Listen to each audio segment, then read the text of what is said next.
तो याद रखना आयनिक वर्सेस कोवैलेंट चलता रहता है। ये दोनों बिल्कुल भीड़े और जेठालाल जैसे हैं, बिल्कुल दुश्मन है, एंटी, बिल्कुल उल्टी कैटेगरी की होती है। जैसे कोवैलेंट कंपाउंड पहले होते क्या होता है, जब एस्टर रिएक्ट करता है सोडियम हाइड्रोक्साइड के साथ NaOH के साथ, तो कार्बोक्सिलिक एसिड और अल्कोहल दोबारा बन जाते हैं वापस, ठीक है। क्या होता है कार्बोक्सिलिक एसिड और अल्कोहल, यानी इसका रिवर्स होता है एसिडिफिकेशन का, ठीक है। तो ये दूसरी बात यहाँ पे लिखा हुआ है, सही है। तो दोनों सही है, बट शिक्षा के साथ पढ़ ले सीनियर्स को भी सब्सक्राइब कर लो ताकि हम रहें 10th के साथ भी और 10th के बाद भी।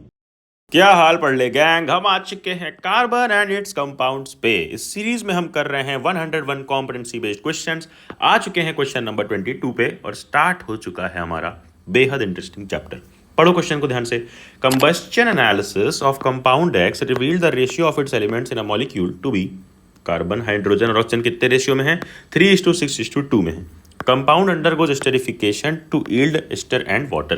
क्या क्या इन्फॉर्मेशन है केमिस्ट्री में, मैंने क्या बताया कि जितनी भी इन्फॉर्मेशन है उसे लिख लेना है।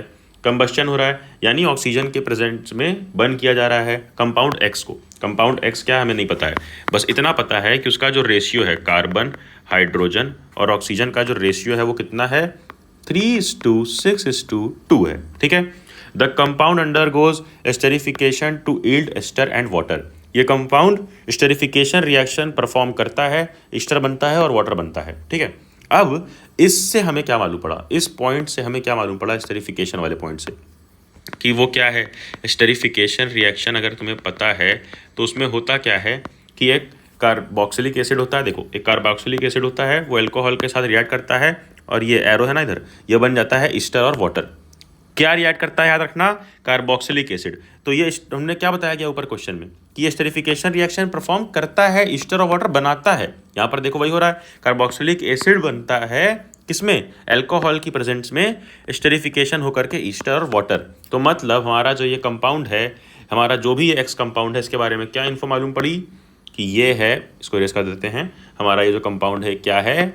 ये हमारा कंपाउंड है कार्बोक्सिलिक एसिड, इसमें है प्रेजेंट, ठीक है। कार्बोक्सिलिक एसिड है, ठीक है, इतना मालूम पड़ गया। और ये है अपनी पहली इन्फो, ये है अपनी #1 पहली इन्फो। दूसरी इन्फो हमें मिलती है यहाँ से। क्या दूसरी इन्फो यहाँ से ये मिलती है कि इसमें कितने कार्बन एटम्स हैं? इसमें है 3 कार्बन एटम्स, ठीक है।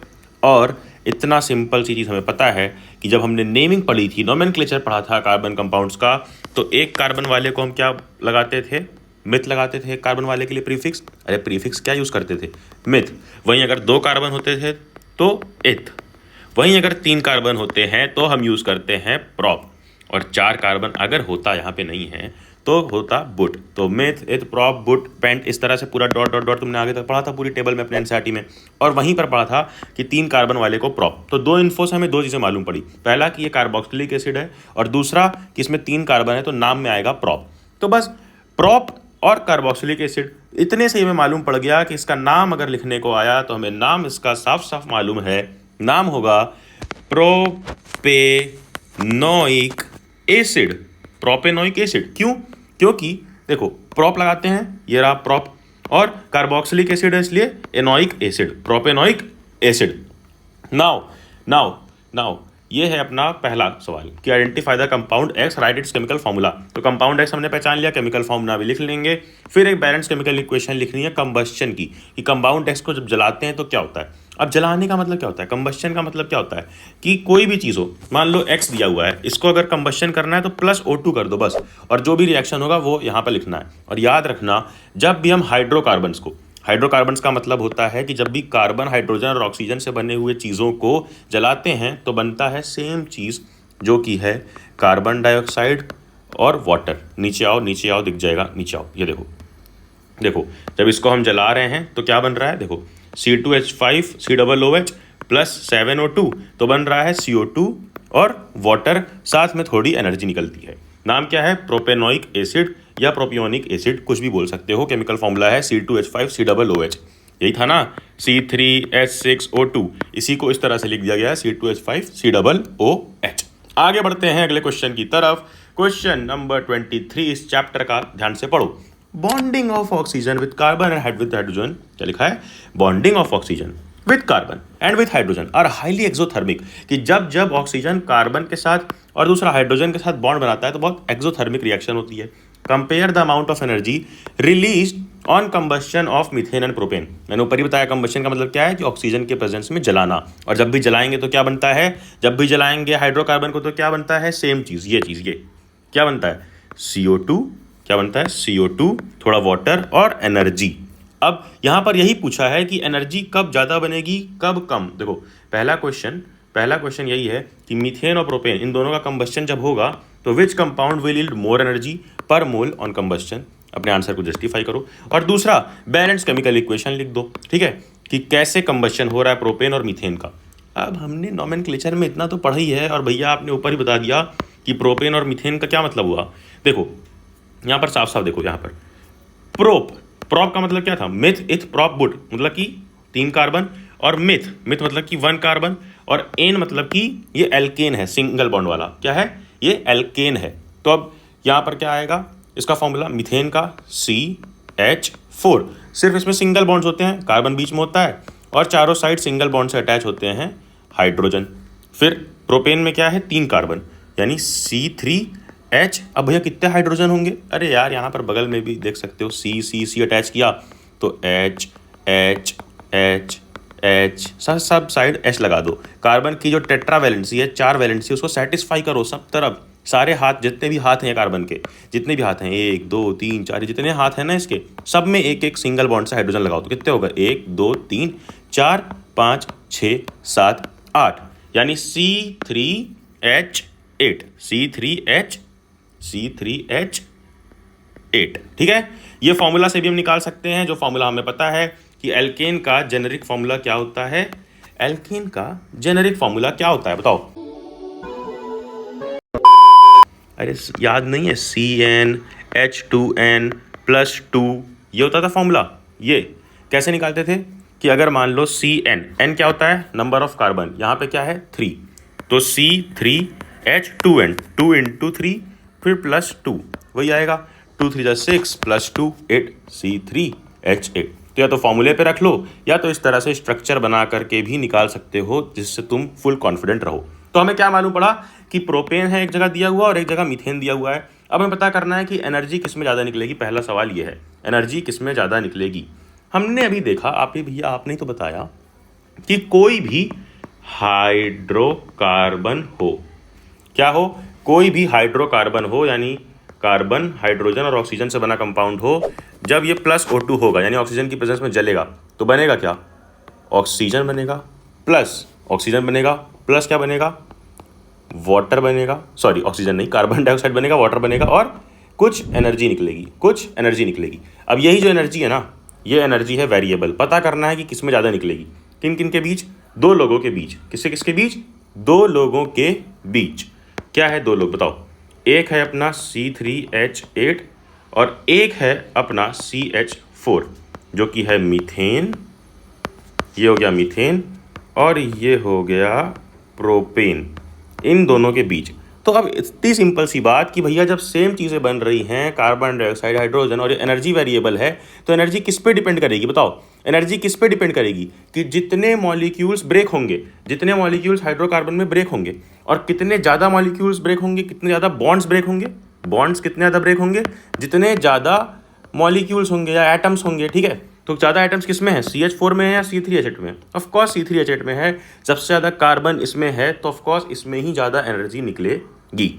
और इसका कंबस्चन का अगर केमिकल फॉर्मूला आता है तो सेम यही चीज़ बनेगी, बस बैलेंस कर देना है। नीचे आंसर में देख लो, एनर्जी रिलीज्ड पर mole will be more in propane since it has more number of carbon atom.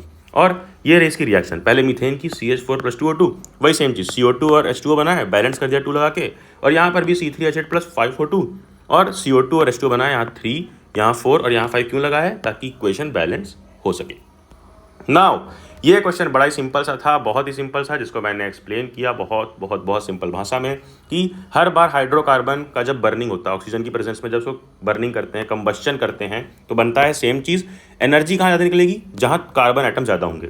यहाँ प्रोपेन में ज़्यादा थे तो इसलिए यहाँ पर एनर्जी ज़्यादा है। Now coming to the next question number 24, which is a very simple question यार। हम शुरू से देखते आ रहे हैं किसकी प्रॉपर्टी, आयनिक कंपाउंड्स की। यहाँ पूछ लिया है कोवेलेंट कंपाउंड्स क्या होते हैं और ये कैसे आयनिक से डिफरेंट होते हैं, कोई 3 प्रॉपर्टीज बताओ। तो याद रखना, आयनिक वर्सेस कोवैलेंट चलता रहता है। ये दोनों बिल्कुल भीड़े और जेठालाल जैसे हैं, बिल्कुल दुश्मन हैं, एंटी हैं, बिल्कुल उल्टी कैरेक्टरिस्टिक इनकी होती है। जैसे कोवैलेंट कंपाउंड्स पहले होते हैं क्या, ये बता दूं। देखो मैंने तुम्हें बताया था ना, मैंने तुम्हें क्या बताया था कि आयनिक क्या होता है। आयनिक क्या होता है? जो इलेक्ट्रॉन शेयर करने से बनता है। इलेक्ट्रॉन शेयर, यहीं पर कंफ्यूजन होती है। जो इलेक्ट्रॉन ट्रांसफर करने से बनता है। करेक्ट टर्म याद रखना, क्या करने से? ट्रांसफर। कैसे?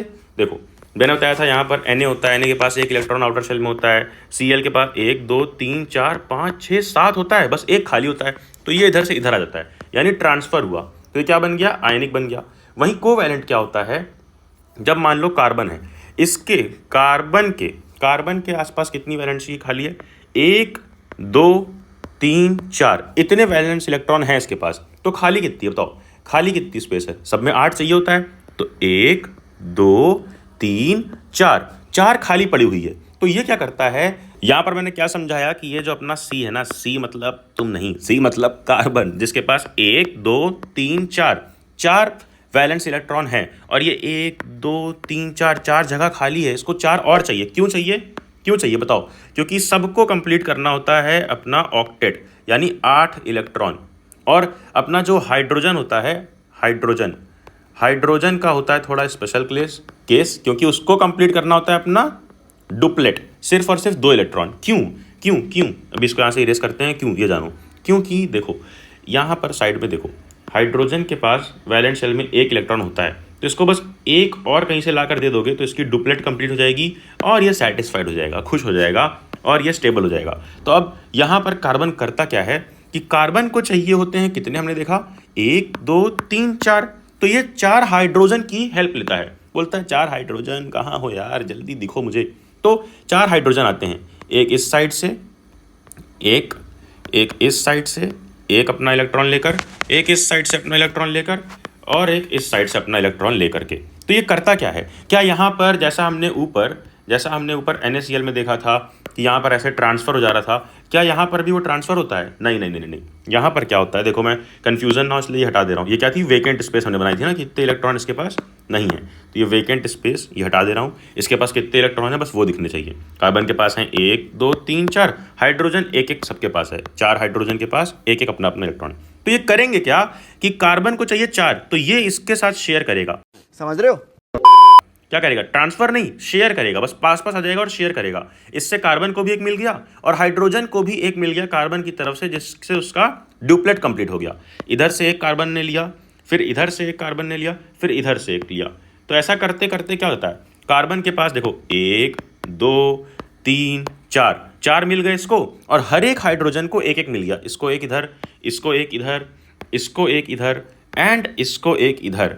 इसको बोलते हैं शेयरिंग ऑफ इलेक्ट्रॉन, जहां पर सिर्फ ट्रांसफर नहीं हो रहा है, बस आसपास आते हैं और इनके बीच में क्या होती है? इनके बीच में शेयरिंग होती है, ऐसे ऐसे शेयरिंग होती है आपस में, और इसी शेयरिंग को बोलते हैं कोवैलेंट कंपाउंड्स। ठीक है, इसको बोलते हैं कोवैलेंट कंपाउंड्स। आ जाओ नीचे देखो, यहाँ पर यही लिखा हुआ है कि covalent compounds are those compounds which are found by sharing of valence electron between the atoms. देखे क्या लिखा है? शेयरिंग ऑफ इलेक्ट्रॉन, ट्रांसफर नहीं होता है, बस शेयरिंग। ये लोग आसपास ही रहेंगे, कार्बन ये बीच में है, 1 2 3 4 पहले से था, तो 4 हाइड्रोजन से ले लिया 4 ठो, इसके हो गए 8, और हर एक हाइड्रोजन का डुप्लेट हो गया, एक कोने कोने में शेयर करके। तो शेयरिंग इज केयरिंग हो रही है यहाँ पे, जैसे तुम अपने क्लासरूम में करते हो। बात तो सही है। एग्जाम्पल क्या दिया गया है? Hydrogen molecule is found by mutual sharing of electron between 2 hydrogen atoms. अब देखो ऊपर मैंने CH4 का एग्जांपल दिया, यहाँ पर किसका लिखा? हाइड्रोजन का। तुमने हमेशा देखा होगा लिखा हुआ H2 देखा होगा, कभी H नहीं। क्यों? क्योंकि H के पास एक रहता है और एक और H के पास एक रहता है, तो ये लोग हमेशा आसपास रहते हैं, कोवैलेंट बॉन्ड से पास सटे रहते हैं और आपस में शेयर कर रहे होते हैं। इससे इस वाले H का भी डुप्लेट पूरा हो जाता है और इससे इस वाले H का भी डुप्लेट पूरा हो जाता है, इसीलिए हमेशा लिखते हैं H2। फिर अब इसके जो प्रॉपर्टीज़ हैं, बहुत अलग अलग प्रॉपर्टीज़ हैं। जैसे देखो NaCl यानी कि आयनिक कंपाउंड और कोवैलेंट कंपाउंड में क्या डिफरेंस है? पहला point, they are generally insoluble. किसकी प्रॉपर्टी बताई जा रही है? कोवैलेंट कंपाउंड की। कोवैलेंट कंपाउंड क्या है? इनसॉल्यूबल है वाटर में, जबकि आयनिक हमारा वाटर में सॉल्यूबल था। वहीं कोवैलेंट इसका उल्टा है, इनसॉल्यूबल हैं वाटर में, बहुत कम सॉल्यूबल होते हैं वाटर में, बट सॉल्यूबल होते हैं ऑर्गेनिक सॉल्वेंट्स में, जैसे कि पेट्रोल हो गया, केरोसिन हो गया। ठीक है, फिर second, they are having low melting and boiling point, कि बॉइलिंग पॉइंट और मेल्टिंग पॉइंट कैसा है कोवैलेंट में, कैसा है कोवैलेंट में, लो। सिर्फ आयनिक का भी याद है ना तो तुम्हें बस मालूम पड़ जाएगा। आयनिक में क्या था, हाई था, तो उसका बिल्कुल उल्टा लो है यहाँ पर। फिर third property, they do not conduct electricity as they do not contain ion. Ionic वाला क्या कर रहा था, आयनिक वाला अपने मोल्टेन और एक्वस स्टेट में इलेक्ट्रिसिटी कंडक्ट करता था, बट ये किसी भी स्टेट में इलेक्ट्रिसिटी कंडक्ट नहीं करते हैं कोवैलेंट, क्योंकि इनके पास आयंस है ही नहीं, यहाँ पे इलेक्ट्रॉन ट्रांसफर हुआ ही नहीं, यहाँ पे तो बस शेयरिंग इज केयरिंग चल रहा है। Moving on to question number 25। 25 is my favourite number. आओ देखते हैं क्या है। बस सिंपल रीजन बताना है कि element carbon forms compound mainly by covalent bonding. Covalent bonding से क्यों फॉर्म करता है बताओ, मतलब कार्बन जो है वो ट्रांसफर क्यों नहीं करता है बताओ। देखो यहाँ पर हमने देखा था ना, यहाँ पर एक बार फिर से आ जाओ, इधर आ जाओ, ये इसको इरेज कर देता हूँ मैं, ये जो मैंने बॉन्ड बनाया था, कार्बन एक बार फिर से ड्रॉ कर लेते हैं हम लोग, ये रहा कार्बन अपना। देखो बड़ी बेसिक सी बात है कि अपना जो कार्बन है इसके क्या है, 1 2 3 4 इलेक्ट्रॉन है वैलेंट शेल में। वहीं हर एटम का क्या होता है, बीच में सेंटर में होता है न्यूक्लियस, तो इसके भी न्यूक्लियस में क्या होगा, इसके न्यूक्लियस में भी होगा 4 प्रोटॉन। अब अगर मान लो ये ऐसे 1 2 3 4 ट्रांसफर कर लेगा तो क्या हो जाएगा, 4 पहले से थे, 4 और कर लिया तो 8 इलेक्ट्रॉन हो जाएंगे, और 8 इलेक्ट्रॉन और 4 प्रोटॉन एक दूसरे को बैलेंस नहीं कर पाएंगे, क्योंकि इलेक्ट्रॉन ज़्यादा हो जाएगा तो जो इलेक्ट्रोनेगेटिविटी है और जो एक न्यूट्रलिटी है वो बिगड़ जाएगी, क्योंकि प्लस माइनस बैलेंस करके चलना होता है। इसलिए ये कभी भी दूसरे से इलेक्ट्रॉन ले नहीं सकता। ठीक है, हम लोग समझ गए कि ये दूसरे से इलेक्ट्रॉन भैया नहीं ले सकता, क्योंकि बैलेंस बिगड़ जाएगा। बट अब ये बता दो भैया कि ये दूसरे को इलेक्ट्रॉन दे क्यों नहीं सकता, मतलब ट्रांसफ़र क्यों नहीं कर रहा है। ये अपने जो इतने ढेर सारे रखे हुआ है यहाँ पे 1 2 3 4, ये दूसरे को देख के ट्रांसफ़र करके बना ले। तो देखो जब भी कोई वैलेंट शेल से इलेक्ट्रॉन निकालना होता है ना तो बहुत ज़्यादा एनर्जी लगती है। इतनी एनर्जी हो ही नहीं पाएगी जनरेट, इतनी ज़्यादा एनर्जी हो ही नहीं पाएगी कि इतने इलेक्ट्रॉन को इसके न्यूक्लियस से दूर फेंक करके निकाल लिया जाए और किसी और में ट्रांसफ़र कर दिया जाए। तो हमेशा कार्बन, क्योंकि इसके आउटर शेल में 4 इलेक्ट्रॉन हैं, इसलिए हमेशा कैसे बनाता है, कोवैलेंट कंपाउंड बनाता है, शेयरिंग से बॉन्ड नहीं बनाता है। यही पूछा था, element carbon forms compound mainly by covalent bonding. क्यों, क्योंकि उसके आउटर वैलेंट शेल में क्या है, सिर्फ 4 इलेक्ट्रॉन हैं। Now diamond has high melting point और ग्रेफाइट इज गुड कंडक्टर। अब डायमंड ग्रेफाइट है क्या, ये देखो नीचे देखो, यहाँ पर देखो, एलोट्रॉप होते हैं किसके, कार्बन के। एलोट्रॉप मतलब क्या होता है, एलोट्रॉप मतलब क्या होता है, जल्दी बताओ मुझे, एलोट्रॉप मतलब क्या होता है, रिवाइज करो। कार्बन के डिफरेंट फॉर्म्स, तो एलोट्रॉप 3 तुम्हारे एनसीईआरटी में है, ग्रेफाइट, डायमंड और बर्कमिंस्टर फुलरेंस। इसका ये स्ट्रक्चर है। तो पूछा क्या है, देखो पूछा क्या है कि diamond has high melting point. अब देखो डायमंड जो है इसका ये स्ट्रक्चर दिया हुआ है जो तुम्हें बिल्कुल भी पढ़ना या फिर याद नहीं करना है। ये इसके इतने ज़्यादा मेल्टिंग पॉइंट क्यों होता है, इतना हाई। तो देखो in diamond each carbon is bonded to 4 other carbon atoms forming a rigid 3 dimensional structure. Diamond में क्या होता है, हर एक कार्बन एटम 4 अलग अलग कार्बन एटम से जुड़ता है और 3 डायमेंशनल रिजिड स्ट्रक्चर बनाता है, जिसकी वजह से ये हार्डेस्ट सब्सटेंस बन जाता है, इसलिए इसका हाई मेल्टिंग पॉइंट होता है। यहाँ पर मैंने लगाया भी है तुम्हारे लिए, देखो यहाँ पर एक कार्बन 1 2 3 और 4 अलग अलग कार्बन एटम से जुड़ता है और एक काफ़ी रिजिड स्ट्रक्चर बनाता है। ठीक है, अब ग्रेफाइट का क्या पूछा था, सी देखो कि graphite is good conductor of electricity. Graphite का स्ट्रक्चर देख लो कैसा है, लेयर वाला है, एक ऊपर फिर ये बाकी नीचे। तो यहाँ पर क्या होता है, in graphite each carbon atom is bonded to 3 other carbon atoms by covalent bond in the same plane giving a hexagonal array. Thus only 3 valence electrons are used for bond formation and hence the 4th valence electron is free to move। मतलब अरे क्या English पढ़ रहे हो भैया, हमें भी तो समझाओ, ऊपर आ जाओ। ये देखो ग्रेफाइट में क्या बोला जा रहा है कि हर एक कार्बन एटम, मान लो ये वाला लेते हैं तो 1 2, देखो ये वाला लेते हैं कोई सा भी, ये वाला 1 2 और ऊपर 3, हर एक किससे अटैच होता है, हर एक 3 कार्बन एटम से बॉन्ड बनाता है और लेयर लाइक स्ट्रक्चर बनाता है, जिसके वजह से ये काफ़ी स्ट्रॉन्ग बॉन्ड बनता है और सिर्फ 3 वैलेंस इलेक्ट्रॉन टच होते हैं, एक अभी भी बचा होता है, एक valence electron is free to move. अरे हमने देखा था ना ऊपर डायमंड में क्या हो रहा था कि एक ही कार्बन एटम 1 2 3 4 से अटैच था, तो 4 ही होते हैं कार्बन में, चारों के चारों फुलफिल हो गए वैलेंस इलेक्ट्रॉन, तो वो एक नहीं बच रहा है। बट ग्रेफाइट में देखो एक सिर्फ एक दो तीन तीन से अटैच है, तो एक वैलेंस इलेक्ट्रॉन बच जा रहा है और जहां भी फ्री इलेक्ट्रॉन होगा वहां इलेक्ट्रिसिटी कंडक्ट होगी, इसलिए graphite is a good conductor of electricity. और एक फैक्ट बताऊं तो ये जो ग्रेफाइट का स्ट्रक्चर है ना, ऐसा लेयर वाला, एक लेयर ऊपर फिर ऐसे ऐसे ऐसे बॉन्ड्स बने हैं फिर एक लेयर नीचे, इसी वजह से हम जो पेंसिल होती है जो ग्रेफाइट की होती है उससे हम लिख पाते हैं, क्योंकि लेयर बाय लेयर नीचे डाउनवर्ड्स आती जाती है ऑन पेपर। चलो क्वेश्चन नंबर 26 क्या है, क्या होता है what happens when 5% alkaline KMnO4 solution. KMnO4 solution क्या होता है, पोटेशियम परमैंगनेट। तो 5% अल्कलाइन KMnO4 सॉल्यूशन लिया, ड्रॉप बाय ड्रॉप डाला कहाँ पे, इथेनॉल में। इथेनॉल क्या होता है, इथेनॉल क्या होता है, अरे भाई सबको पता है, अल्कोहल इथेनॉल में डाला और फिर क्या किया, state the role of alkaline solution in this reaction, कि क्या रिएक्शन हुआ उसमें KMnO4 का क्या रोल है ये बताओ। तो नीचे आ जाओ, देख लो, बड़ा सिंपल सा आंसर है, ये देखो, ये है इथेनॉल CH3CH2OH। अब इसमें KMnO4 डाला तो ये बन जाता है इथेनॉइक एसिड। इसमें इथेनॉइक एसिड बना दिया किसने, KMnO4 ने। तो इसका रोल क्या था, इसका रोल होता है ऑक्सीडाइजिंग एजेंट का, ऑक्सीडाइजिंग एजेंट का, ऐसा substance which is capable of adding oxygen to others, क्योंकि इसके वजह से देखो यहाँ पे ऑक्सीजन का एडिशन हो गया, CH3COOH यहाँ पर आ जाता है। ठीक है, नीचे आ जाओ, नीचे क्वेश्चन नंबर 27 पे। ये बड़ा आसान सा क्वेश्चन है, बड़ा मजेदार सा क्वेश्चन है, ध्यान से देखो। 2 carbon compounds X and Y have the molecular formula C4H8 C5H12 specially which one of these, चलो सिंपल कर लेते हैं, लिख लेते हैं। X है, X का क्या है C4H8 और Y का क्या है C5H12। पूछा क्या गया ये बताओ, which one of these is most likely to show addition reaction, justify your answer, also give chemical equation to explain the process of addition reaction। मतलब इन दोनों में से एक ये है एक ये है, इन दोनों में से एडिशन रिएक्शन कौन दिखाएगा, किसके ज़्यादा चांसेस हैं, और दोनों की केमिकल रिएक्शन भी लिखो। तो एडिशन रिएक्शन क्या होती है बताओ। अरे एडिशन रिएक्शन होती है जब हाइड्रोजन ऐड हो जाता है। क्या होता है, हाइड्रोजन ऐड होता है। तो कार्बन एंड इट्स कंपाउंड में तुम्हें कुछ भी दिया जाए ना, उसका ओपन स्ट्रक्चर बना लो, लाइन स्ट्रक्चर बना लो। जैसे C4H8 है और क्या है C5H12 है। तो यहाँ पर बनाते हैं, और चलो स्ट्रक्चर, पहले C4 आ जाओ, इसका स्ट्रक्चर ड्रॉ कर लो, C4H का, C4H8 का। अब देखो तुमको मैंने ऊपर बताया था ना एल्केन का फॉर्मूला, एल्केन होता है, एल्कीन होता है और एल्काइन होता है। इसमें बताओ एल्केन का, एल्कीन का, एल्काइन का जो जेनेरिक फॉर्मूला है वो क्या था। देखो एल्कीन का याद कर लो बस, क्या है इसका CnH2n, कि जितने नंबर ऑफ कार्बन हैं उसका डबल नंबर का हाइड्रोजन होगा।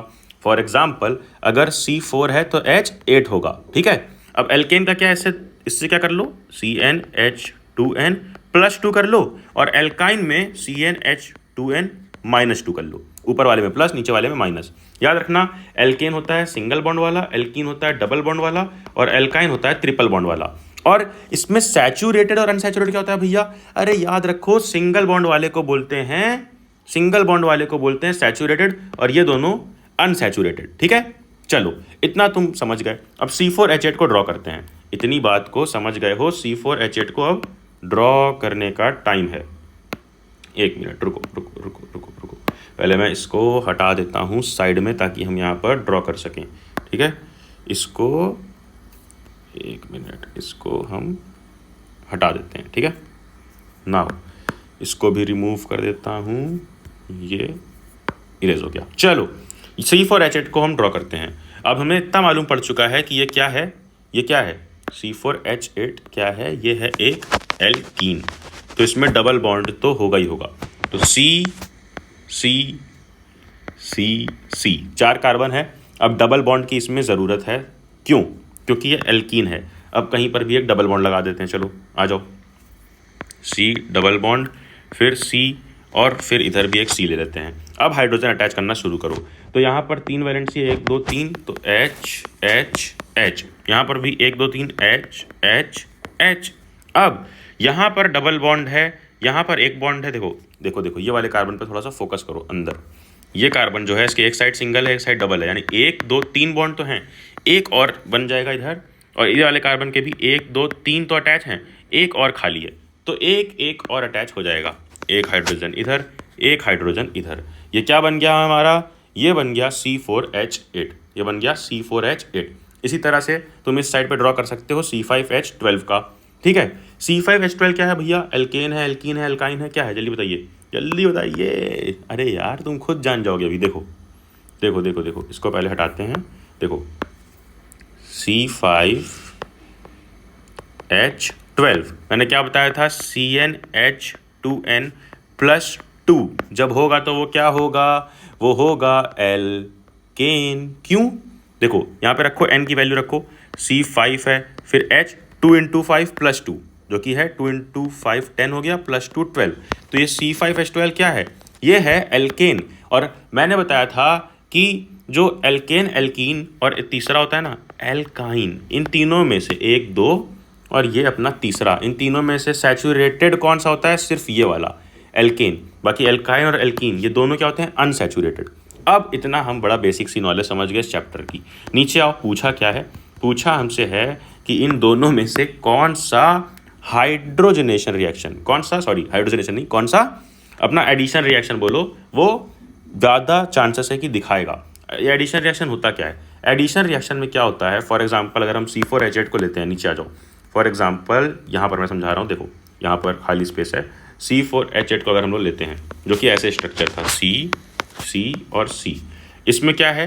देखो इसमें अगर हम लोग हाइड्रोजन ऐड करा दें, ठीक है, हाइड्रोजन ऐड करा दें, तो इधर क्या होगा कि ये जो डबल बॉन्ड है ये टूट करके सिंगल बॉन्ड बन जाएगा, C ये सारे के सारे सिंगल बॉन्ड से अटैच हो जाएंगे, तो डबल बॉन्ड टूट जाएगा। हाइड्रोजन ऐड हुआ कि नहीं इसमें? देखो ये देखो, पहले मुझे सारा ड्रॉ करने दो, H H H H H, और इधर क्या था? इसको इरेज कर देता हूँ। इधर क्या था? इधर था अपना 1 2 3 H, 1 2 3, इधर 1, इधर 1 और इधर 1 2 3। अब काउंट करो, फटाफट से काउंट करो, चलो 1 2 3 4 5 6 7 8, और इधर कितने हैं? 1 2 3 4 5 6 7 8 9 10। हाइड्रोजन ऐड हो गया, इसी को बोलते हैं एडिशन रिएक्शन। ये किस में होगी बताओ? अब बताओ, ये था हमारा C4H8। अब C5H12 जो था ना वो ऑलरेडी सिंगल बॉन्डेड है। C5H12 को अगर हम ड्रॉ करके दिखाएं, नीचे आ जाओ, यहाँ पर अगर हम ड्रॉ कर लेते हैं C5H12 को, C 3 2 5, और ये क्या है? हमने ऊपर ही देखा था, ये C5H12 जेनेरिक फॉर्मूला से मालूम पड़ गया था, ये एल्केन है, तो सारे इसमें सिंगल बॉन्ड रहेंगे, सारे इसमें सिंगल बॉन्ड रहेंगे, H H H H H। तो ये देखो, जब ये सारा सिंगल बॉन्ड है, ऑलरेडी सेटिस्फाइड है, तो इसमें कहीं जगह ही नहीं है कि हाइड्रोजन ऐड किया जाए, इसमें कहीं जगह ही नहीं है। तो क्या होता है कि जो भी एल्केन हैं, यानी सिंगल बॉन्ड वाले हैं, सैचुरेटेड हैं ऑलरेडी, उनमें कभी एडिशन रिएक्शन नहीं होता है। तो होगा किसमें? C4H8 वाले केस में ही होगा, एल्कीन में ही होगा, क्योंकि यहाँ डबल बॉन्ड था जो ब्रेक होकर यहाँ पर देखो 3 बॉन्ड्स में बढ़ जाता है, हाइड्रोजनेशन रिएक्शन हो जाती है। समझ गए? बहुत ही ज़्यादा लॉजिक से समझाया, इसलिए हो सकता है तुम्हें लंबा लग रहा हो इसका आंसर, क्योंकि बड़ा सिंपल सा लिखा हुआ है यहाँ पे, जो मैंने तुम्हें एक्सप्लेन किया। देखो यहाँ पर all unsaturated hydrogen compound, unsaturated मतलब जिसमें डबल ट्रिपल बॉन्ड होता है, वो उसी में टेंडेंसी होती है कि वो कन्वर्ट होते हैं सैचुरेटेड में बाय एडिंग स्मॉल मॉलिक्यूल, इसी को बोलते हैं एडिशन रिएक्शन। तो एडिशन रिएक्शन यहाँ किस में होगी? जिसमें डबल बॉन्ड है, C4H8 में। यहाँ पर डबल बॉन्ड था, ये ब्रेक होकर सिंगल में टूट गया, ठीक है, इसी को बोलते हैं एडिशन रिएक्शन। और ये C4H8 में हुआ, जबकि C5H12 में नहीं हुआ, क्योंकि C5H12 क्या है? ये एल्केन है, बताया ना, ये ऑलरेडी सैचुरेटेड है, इसलिए इसमें नहीं हुआ, ठीक है। चलो आ जाते हैं नीचे क्वेश्चन नंबर 28 पे। देखो हम बड़े लॉजिक से समझ रहे हैं, क्योंकि इस सीरीज में मुझे तुम्हें समझाना है कि क्वेश्चन, इस वजह से टाइम लग रहा होगा। नहीं समझ में आया, एक बार थोड़ा सा पीछे करो वीडियो, रिवाइंड करो थोड़ा सा, खुद समझ में आ जाएगा। क्वेश्चन 27 थोड़ा सा लॉजिकल तरीके से समझाया है। क्वेश्चन 28 पे आते हैं। What is an oxidizing agent? क्या होता है oxidizing agent? What happens when an oxidizing agent is added to propanol? Explain with the help of chemical reaction. अब कुछ भी हो केमिस्ट्री में हमें लिख लेना है। प्रोपेनॉल, देखो प्रोपनॉल, OL का मतलब क्या है? कि इसमें एल्कोहल है, फंक्शनल ग्रुप, ठीक है। और प्रोप का मतलब क्या है? कि मिथ, देखो क्या था, 1 कार्बन मिथ, 2 कार्बन इथ, 3 कार्बन प्रॉप, मिथ इथ प्रॉप। तो इसमें कितने? 3 कार्बन है, ठीक है, 3 कार्बन है और एल्कोहल एक फंक्शनल ग्रुप अटैच है। इतनी इन्फॉर्मेशन हमें मालूम पड़ गई, तो बस इसी की रिएक्शन है। प्रोपेनॉल क्या होता है? देखो CH3 CH2 CH2 OH, ये होता है प्रोपेनॉल का फॉर्मूला। इसमें जब हम क्या करते हैं, इसका ऑक्सीडेशन करते हैं तो ये बन जाता है प्रोपेनोइक एसिड। ये है इसकी रिएक्शन, ये क्या है, ये क्या है, ये है इसकी रिएक्शन। देखो, और लिखा था कि ऑक्सीडाइजिंग एजेंट क्या होता है, तो उसकी डेफिनेशन क्या है कि the substance that supply oxygen in reaction is called oxidizing agent. Example potassium permanganate या पोटेशियम डाइक्रोमेट, ये है पोटेशियम परमैंगनेट, ठीक है। When propanol is heated with alkaline KMnO4 तो वो बन जाता है प्रोपेनोइक एसिड। अरे भाई, इथेनॉल का इथेनोइक एसिड बन जाता है ना जब भी ऑक्सीडाइजेशन होता है, बस वही यहाँ पर लिखा हुआ है, वेरी वेरी वेरी सिंपल, ठीक है। चलो नीचे आ जाओ क्वेश्चन 29 पर। ये है एक एसर्शन रीजन क्वेश्चन, बड़ा मजेदार क्वेश्चन कि esterification is a process in which a sweet smelling substance is produce. हाँ, एस्टरिफिकेशन में एक स्वीट स्मेलिंग सब्सटेंस प्रोड्यूस होता है, ठीक है, ये लिखा है। रीजन देखते हैं क्या है, क्या इसका रीजन सही है या गलत है, देखते हैं, पढ़ते हैं। When ester react with sodium hydroxide and alcohol and sodium salt of carboxylic acid are obtained, ठीक है, क्या लिखा है देखो, नीचे आओ, रिएक्शन देखो। जब पहले तो ये है एस्टरिफिकेशन वाली रिएक्शन कि जब एक कार्बोक्सिलिक एसिड अल्कोहल से मिलता है तो क्या बन जाता है, एस्टर बन जाता है, स्वीट स्मेलिंग सब्सटेंस, जो कि स्टेटमेंट 1 वाली है, ठीक है। फिर अब अगला लिखा है कि जब एस्टर रिएक्ट करता है सोडियम हाइड्रोक्साइड के साथ तो क्या होता है, तो देखो, जब एस्टर रिएक्ट करता है सोडियम हाइड्रोक्साइड के साथ NaOH के साथ तो कार्बोक्सिलिक एसिड और अल्कोहल दोबारा बन जाते हैं वापस, ठीक है। क्या बन जाता है, कार्बोक्सिलिक एसिड और अल्कोहल, यानी इसका रिवर्स हो जाता है एस्टरिफिकेशन का, ठीक है। तो ये बिल्कुल सही बात है, ये यहाँ पे लिखा हुआ है, सही है। तो दोनों सही हैं, बट दोनों स्टेटमेंट सही है, बट पहले वाले का ये एक्सप्लेनेशन नहीं है, क्योंकि हमने रीजन में ये नहीं देखा कि क्यों ये स्वीट स्मेलिंग है, इसका कुछ रीजन नहीं दे रहा है ये है, तो दोनों स्टेटमेंट सही। तो दोनों स्टेटमेंट जब सही होते हैं तो C और D पहले ही कर जाते हैं, A और B बचता है, तो आंसर यहाँ पे है B, क्योंकि एक्सप्लेनेशन नहीं है किसी भी तरह से, ठीक है। कौन सा ऑप्शन, B। चलो आते हैं नीचे क्वेश्चन नंबर 30 पे, बड़ा मजेदार क्वेश्चन है, क्या है देखो, पढ़ो। सोप्स एंड डिटर्जेंट्स अबे जल्दी बोल, कल सुबह पनवेल निकलना है। Are both type of salt, state the difference between the two. Difference लिखना है और मैकेनिज्म लिखना है, क्लेंजिंग एक्शन ऑफ सोप, और लिखना है कि सोप लेदर फोम, लेदर मतलब क्या होता है, फोम, फोम क्यों नहीं फॉर्म कर पाते हैं हार्ड वाटर के साथ।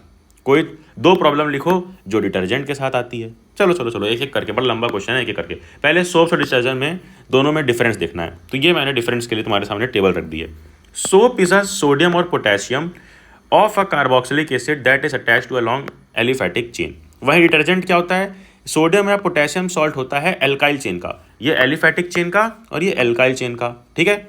That terminate with a sulfonate group, मतलब डिटर्जेंट के एंड में एक सल्फोनेट ग्रुप लगा होता है। अभी समझ में आएगा, अभी पहले इतना जानो डिफरेंस टेबल में। अगला चीज कि soaps are produce using natural ingredient, ये नेचुरल इंग्रेडिएंट्स बनते हैं, वही डिटर्जेंट सिंथेटिक रिसोर्सेज से बनते हैं, ठीक है। सोप इजिली बायोडिग्रेडेबल होते हैं, यही ये नॉन बायोडिग्रेडेबल होते हैं। यहाँ पर बहुत कम ही, सम डिटर्जेंट्स आर बायोडिग्रेडेबल, सारे नहीं होते। वहीं सोप कम टाइम लेते हैं वाटर में डिजोल्व होने में, और डिटर्जेंट वेट सोप ज़्यादा टाइम लेते हैं, वहीं डिटर्जेंट लेस टाइम लेते हैं और वाटर में जल्दी डिजोल्व हो जाते हैं। क्या समझाया यहाँ पर कि सोप जो तुम्हारा डव है ना, डव बहुत प्यारा सा सोप, पियर्स और लक्स, ये सारे सोप होते हैं। डिटर्जेंट्स तुम्हारा सर्फ एक्सल, एरियल, ये सब तो डिटर्जेंट थोड़े से हार्ड होते हैं, सिंथेटिक होते हैं, बायोडिग्रेडेबल नहीं होते हैं, बट पानी में जल्दी डिजोल्व होते हैं। वहीं सोप जो है ये नेचुरली इंग्रेडिएंट्स बनता है, बायोडिग्रेडेबल भी होता है, बट पानी में जल्दी डिजोल्व नहीं होता है। आओ नीचे देखते हैं, ये हो गया अपना पहला पार्ट हो गया क्वेश्चन का, जो कि था सोप डिटर्जेंट में डिफरेंस। दूसरा क्या पूछा गया है, right the mechanism of cleansing of soap, कि सोप कैसे क्लीन करते हैं। तो देखो सोप कैसे क्लीन करते हैं ये देखना है हमें, सोप का क्लींजिंग एक्शन क्या होता है। तो ये मान लो अपना डर्ट है, ये क्या है, ये अपना डर्ट पार्टिकल है, ठीक है, डर्ट पार्टिकल है। तो इसके आसपास वाटर मॉलिक्यूल ऐसे बन जाते हैं, ठीक है, इसके आसपास जो सोप मॉलिक्यूल हैं ये इस तरह से बन जाते हैं। सोप मॉलिक्यूल जो हैं इस तरह से, कैसे 2 एंड बना लेते हैं, एक हाइड्रोफिलिक एक हाइड्रोफोबिक। हाइड्रोफोबिक यानी जो वाटर से दूर रहती है, और हाइड्रोफिलिक यानी जो पानी को प्यार करती है, वाटर के पास रहती है, ठीक है, वाटर के तरफ। इस फॉर्मेशन को बोलते हैं मिसल फॉर्मेशन।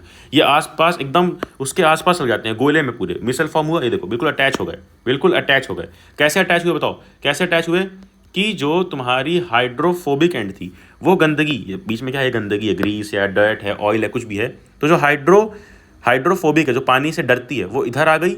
वहीं जो पानी को प्यार करती है वो पानी की तरफ आ गई। देखो ये पानी है ना, ये पानी की तरफ आ गई। इस तरह का मिसल फॉर्मेशन हुआ।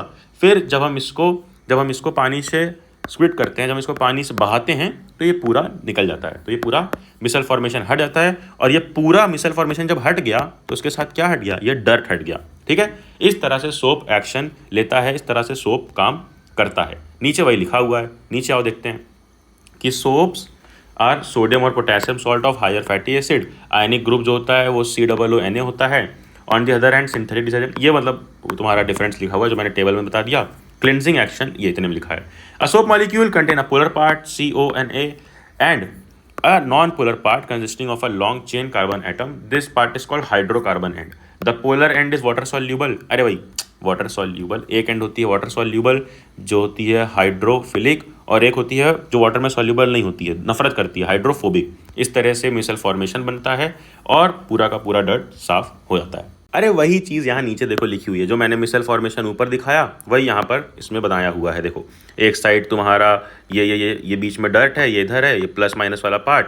और याद रखना कि ये जो नॉन पोलर एंड होता है वाटर रिपेलेंट वाला यानी हाइड्रोफोबिक वाला, वो कैसा होता है, ये लंबी सी चेन होती है। और जो वाटर सॉल्यूबल एंड होता है वो पोलर होता है, आयनिक होता है, जिसमें COO- और Na+ आयन होते हैं। ये रहा पूरा का पूरा आंसर, पॉज करके रीड कर सकते हो, मैंने तुम्हें ऊपर NCERT वाले डायग्राम से समझा दिया है। चलो आगे बढ़ते हैं। अगला इसी में क्या पूछा है, इसी क्वेश्चन में अगला इसमें पूछा हुआ है कि why do soaps not form lather, मतलब कि फोम क्यों नहीं बनता है सोप्स में जब वो हार्ड वाटर में होते हैं। हार्ड वाटर में जब वो होते हैं तो सोप्स क्यों नहीं बनता। अब हार्ड वाटर क्या होता है, इधर आओ, नीचे आ जाओ, सब समझ में आ जाएगा। देखो हार्ड वाटर में सोप इसलिए नहीं फॉर्म कर पाते लेदर, क्योंकि हार्ड वाटर में क्या होते हैं, आयंस होते हैं, जैसे कि Ca2+, मैग्नीशियम 2+, ठीक है, मतलब आयंस होते हैं, कैटायंस, पॉजिटिव आयंस, जिसके वजह से सोप रिएक्ट कर जाते हैं इन सारे आयन से और एक इनसॉल्यूबल सॉल्ट बना लेते हैं। देखो यहाँ पर देखो, मैंने बताया था कि ये ऊपर मैंने बताया ना, ये सोप में ये यहाँ पर एक पोलर एंड होता है, आयनिक एंड क्या है, आयनिक एंड R यहाँ पे ले रहे हैं, जो ये देखो ये R क्या रिप्रेजेंट कर रहा है, R रिप्रेजेंट कर रहा है ये जो पूरा पोलर नॉन पोलर एंड है ना, ये लंबी सी चेन, तो R ये रिप्रेजेंट कर रहा है। फिर COO- और Na+ ये आयंस है हमारे पास सोप में, ठीक है, ये आयंस है भैया। अब इसके साथ जब एक ऐसा वाटर रिएक्ट करता है, जब नॉर्मल वाटर रिएक्ट करता है H2O, तब तो कोई प्रॉब्लम नहीं है। बट जब एक ऐसा वाटर हार्ड वाटर रिएक्ट करता है जिसके अंदर कुछ आयंस हैं, या तो कैल्शियम आयन या तो मैग्नीशियम आयन, चलो कैल्शियम आयन ले लेते हैं, Ca2+, तो होता क्या है कि इसका वाला आयन जो है Ca2+ और यहाँ पर जो माइनस आयन है ये आपस में कंबाइन हो जाता है और इधर साइड एक इनसॉल्यूबल प्रोडक्ट बना लेता है जो कि होता है RCOO twice Ca, ठीक है, जो कि एक क्या है, प्रेसिपिटेट है, इनसॉल्यूबल है, PPT है, प्रेसिपिटेट इनसॉल्यूबल है, जिसके वजह से यहाँ पर फोम नहीं फॉर्म हो पाता है और अपना ये आयन अलग हो जाता है, सोडियम आयन अलग हो जाता है, +2Na। अरे यार ये मैंने रफ में लिखा है तुम्हें समझाने के लिए, ये यहाँ पर फेयर में ये लिखा हुआ है। पूरा आंसर तुम्हारे लिए यहाँ पर रोक दे रहा हूँ, इरेज कर दे रहा हूँ, ताकि पॉज करके रीड कर सको। अब दो प्रॉब्लम्स भी पूछी गई थी, क्या पूछी गई थी, दो प्रॉब्लम क्या क्या होती हैं डिटर्जेंट से। तो पहली प्रॉब्लम मैंने बताया वो नॉन बायोडिग्रेडेबल है, इसलिए थोड़ा सा वाटर पॉल्यूशन करेगा। फिर सिंथेटिक डिटर्जेंट जो होते हैं स्किन रिलेटेड प्रॉब्लम करते हैं। तो एक बार क्या हुआ था, मैंने भी यार एरियल जो होता है ना, एरियल और सर्फ एक्सेल वो रखा हुआ था और उससे फेस वॉश कर लिया था, सच में किया था, बहुत छोटा था जब मैं, और उसके बाद जो गंदी मेरी स्किन रेडिश हुई थी। तो स्किन रिलेटेड प्रॉब्लम होंगे अगर तुम डिटर्जेंट से कुछ भी करोगे अपने बॉडी पे, मत करना। आगे आते हैं, चलो, इसलिए डिटर्जेंट का यूज मत करना। इसी के साथ खत्म होता है कार्बोनाइड्स कंपाउंड के सारे कॉम्पिटेंसी बेस्ड क्वेश्चंस। बट हमें यहाँ पर रुकना नहीं है, क्योंकि हमें करने हैं टोटल 101 कॉम्पिटेंसी क्वेश्चंस कंप्लीट साथ मिलके, और इसीलिए अगली वीडियो में आने वाले चैप्टर्स के क्वेश्चंस रहेंगे, वो वीडियो की लिंक डिस्क्रिप्शन में मिल जाएगी। और ये तो चैप्टर वाइज हम कर रहे हैं, बट पूरा एक पेपर क्वेश्चन सॉल्व करना बहुत जरूरी है, यानी सैंपल पेपर सॉल्व करना बहुत जरूरी है, वो भी गहरा गहरा नहीं, ऐसे सैंपल पेपर अपनी स्क्रीन पे देखो जो बेस्ड हैं CBSE के लेटेस्ट पैटर्न पे। साइड में तुम्हें मिल जाते हैं चैप्टर बॉक्स, जहां पे टिक मार्क कर सकते हो कौन से चैप्टर का क्वेश्चन तुमसे हो रहा है, कौन से चैप्टर का नहीं हो रहा है। ऐसे 18+ सैंपल पेपर्स मिलते हैं बेस्ड ऑन लेटेस्ट पैटर्न, और एक सैंपल पेपर के मिल जाएंगे तुम्हें वीडियो सॉल्यूशंस, और वो मैंने नहीं सॉल्व करवाए हैं, किसी और टीचर ने नहीं करवाए हैं। इंस्टेड वो वीडियो सॉल्यूशन बनाए हैं लास्ट ईयर के CBSE टॉपर्स ने। ये सब कुछ तुम्हें कहां पर मिलेगा? एक बहुत ही comprehensive batch for class 10th with the name 99% sample papers, जहां 18+ sample papers, video solutions, topper sheets और 30+ रिवीजन शीट्स मिल जाती है बहुत ही नॉमिनल प्राइस पे। कहां एक्सेस कर सकते हो? पढ़लक्ष्य ऐप इंस्टॉल कर लो, वहां मिल जाएगी ये बैच, या फिर वेबसाइट पढ़लक्ष्य.com पर भी ये बैच मिल जाएगी, लिंक डिस्क्रिप्शन में है। एंड एक चीज याद रखना कि ये सबसे बेस्ट इन्वेस्टमेंट होगी तुम्हारी क्लास 10th के लिए इस साल। तो बस जाके बैच एक बार चेक जरूर करना एंड नोटिफिकेशन छेड़ देना कि अगली कोई वीडियो मिस ना हो, क्योंकि हम इस चैनल पर साथ मिलके करने वाले हैं इस साल 10th स्वाहा। Love you all. नोटिफिकेशन छेड़ दो एंड जा पढ़ ले।